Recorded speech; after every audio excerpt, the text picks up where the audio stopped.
Hi everyone, welcome back. So far we have covered persistent volumes and persistent volume claims. And today what we are going to look at is storage class and some of the security related topics. So let's start. So a storage class. So what is the problem? We are trying to solve that. We know that we have to manually create a disk and we have to manually create a persistent volume, then volume claim to bind to it. So this is called static provisioning. What if we don't want to do it this manual task? Okay, so that's where dynamic provisioning comes into the picture, which is storage class. We can automatically provision storage class on demand. So how it works is we need to define storage class with the provisioner with like GCP, AWS, Azure.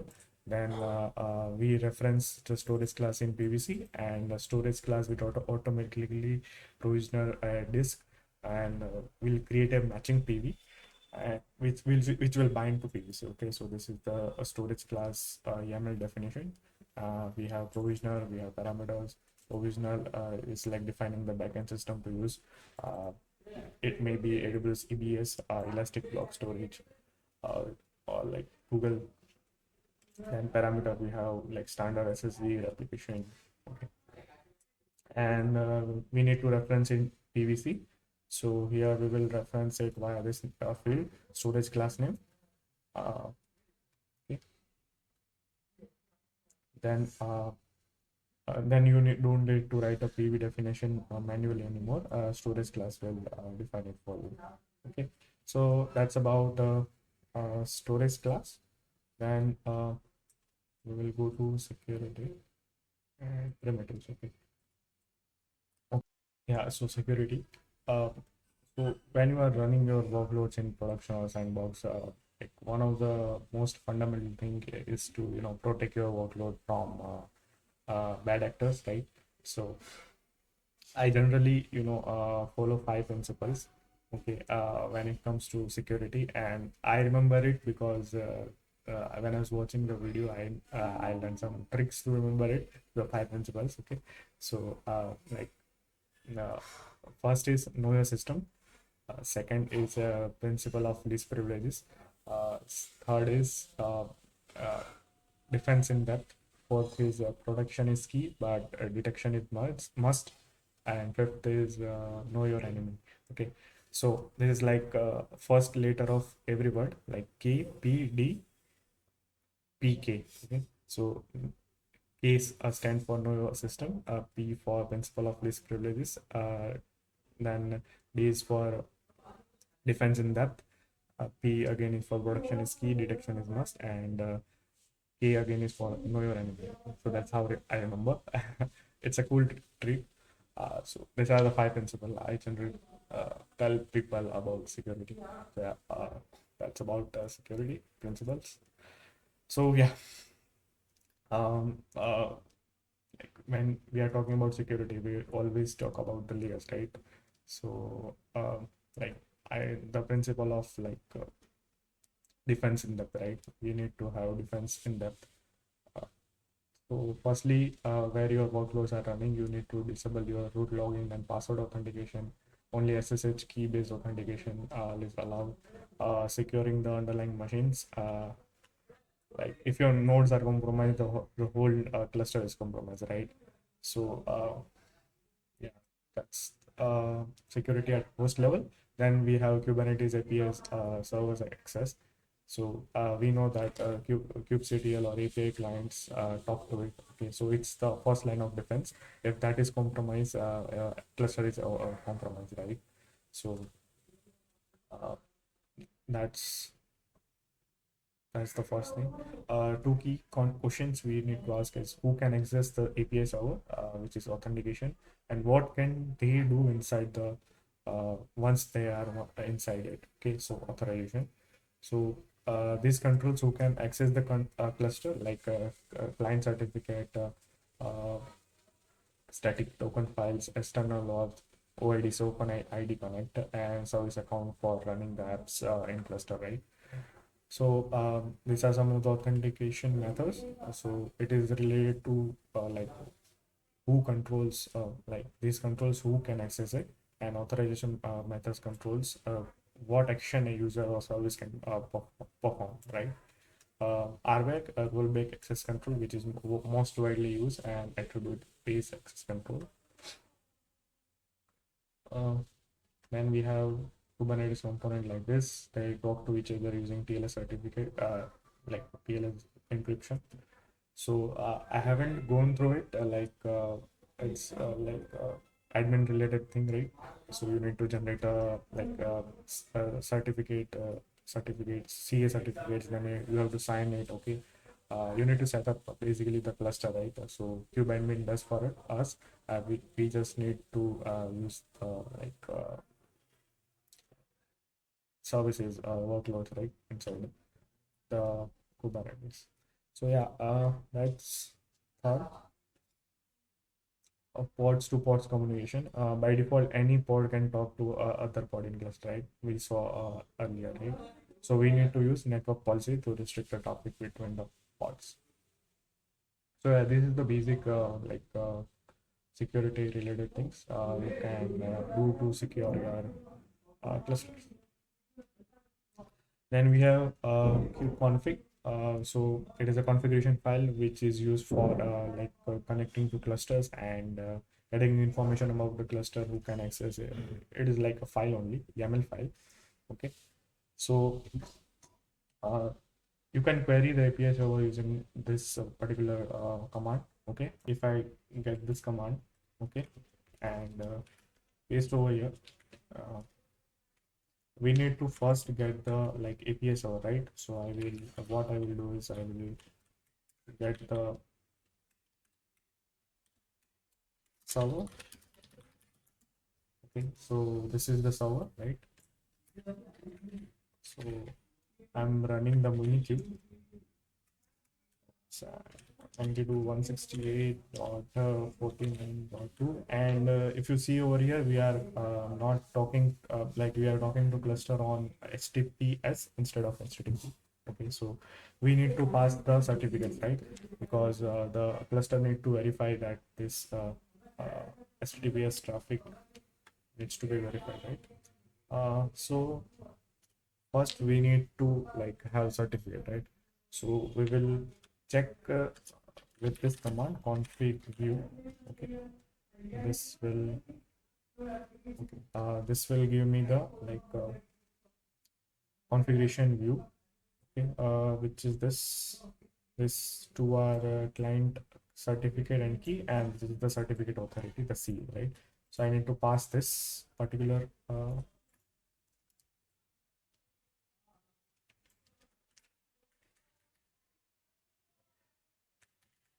over here. Then I need to pass key and user key and user certificate.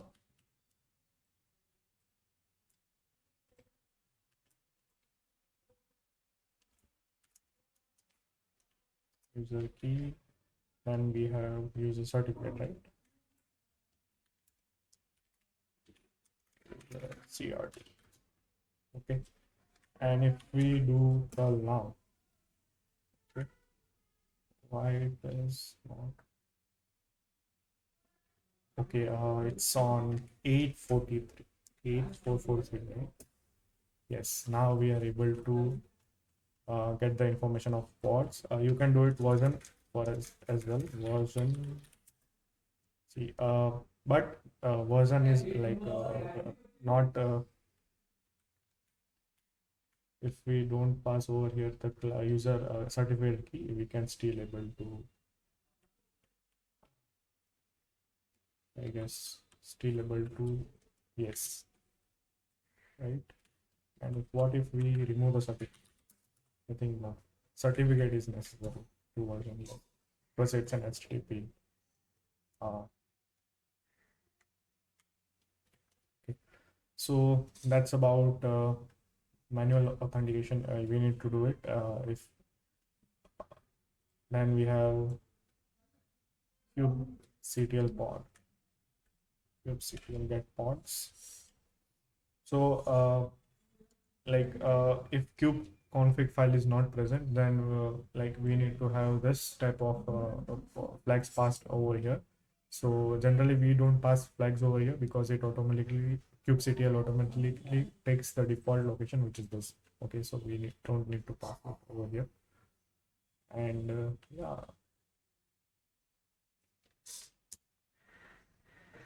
then structure of a kubeconfig file. If we see over here, structure, you can see with this. I guess I have pasted the sample file over here. Yes. Uh, Structure of KubeConfig file, we have cluster, we have context, we have user and current context. So cluster contains information about your like cluster field contains information about your cluster, and it includes the API server address, which you have seen, certificate authority details, CA details, then context connects a user to a clusters, can optionally specify the default like here if you have specified the namespace. Okay, so if you want to inside the cluster, you have to work in like in a particular namespace, you can define it over here as well for a particular user. Okay, uh, you can define like user credentials, then you can define the current context, like which context to use by default. uh, you see over here cluster, and this all the information. Context, we have cluster name, namespace and user. This is the context name, and we are using the current context as an indicator. So these both are like, here we have to mention it. Okay, so yeah, that's about the kubeconfig file structure. So managing multiple clusters and user, you can define multiple clusters like a dev prod, and inside that, if you have a namespace also, you can define the like context for that namespace as well. Okay, then you have multiple user, you can manage it.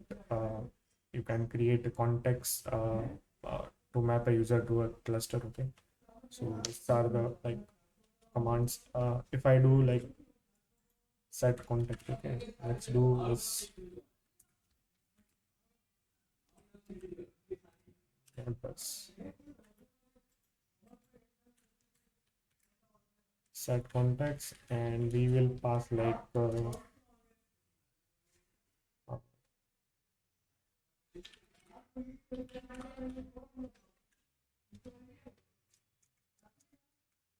say Yoda team.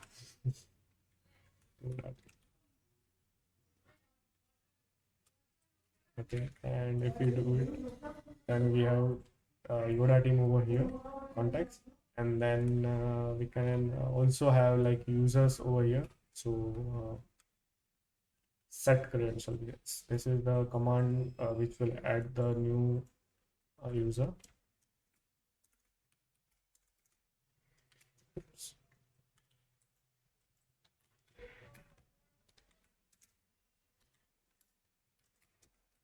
It is not copying over here. Copy set credentials. Okay, you can see we have set like user, and we can use a certificate as well as the like username and password. So config that does help. Okay, uh, set credentials.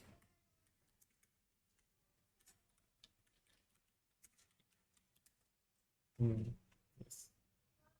So you can use a username and password. Password, I guess this is base64 encoded. Yeah.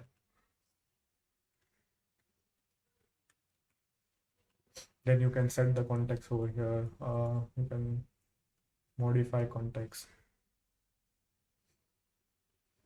So yeah, that's about it. Then we have API groups. So API server is as we know that it is a component that exposes the APIs. Every operation, whether it's via kubectl or via REST API call that we done, uh, previously, goes through it, and it listens by default on 6443, but in Minikube it was configured as 8443. Okay, then you can call the cluster. I need to you need to pass over the CA certificate here, but get all pods. Let's do this. API/pod. Okay, I have version. Okay, let's try first with certificates only. So versions was not guided by keys, client keys and certificate, but I guess this should be guided. Okay, this you can see forbidden, right? So we need to pass the certificate as well.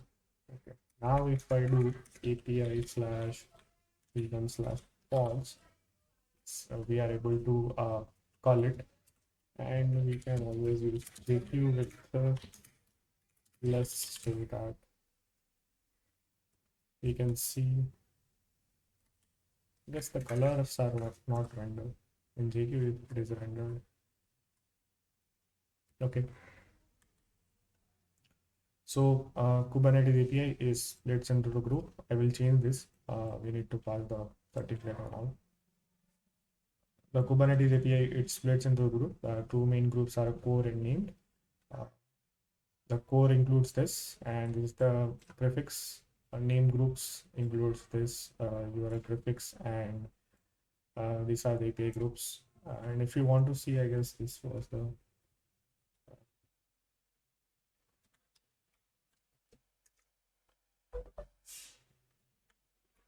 I guess this was the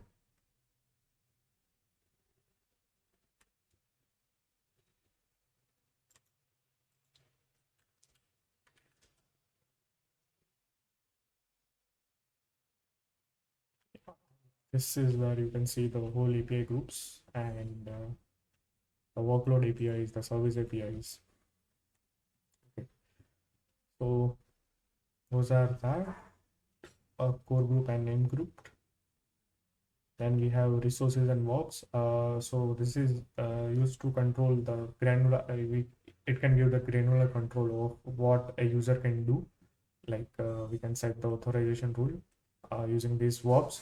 Okay, get list. So if you do k get pods. Okay, so if user has if we need to specify the permission for user that what it can do.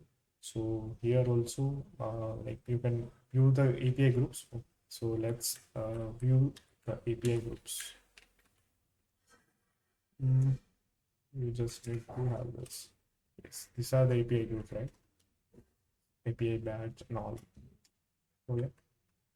Or else you can just do kubectl proxy, which will run a HTTP proxy in your local machine, and then we can use call 127.0.1 and 8001.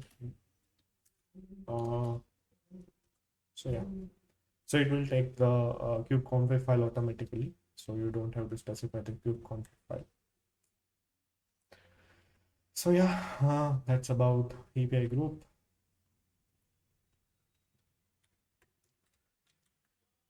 Still, I'm practicing some of the imperative commands. So you need to be fast when you because in exam each and every stroke you type matters. So I'm preparing like a cheat sheet for it. If I want to define a service, then expose it to a pod. I will not first create it like k create service. I will directly use k expose, right? Kubectl expose. So I'm looking for the ways where I can minimize my strokes, keyboard strokes. Okay. Then what I'm preparing for my LFX a proposal. Let's see what lies lies there for me.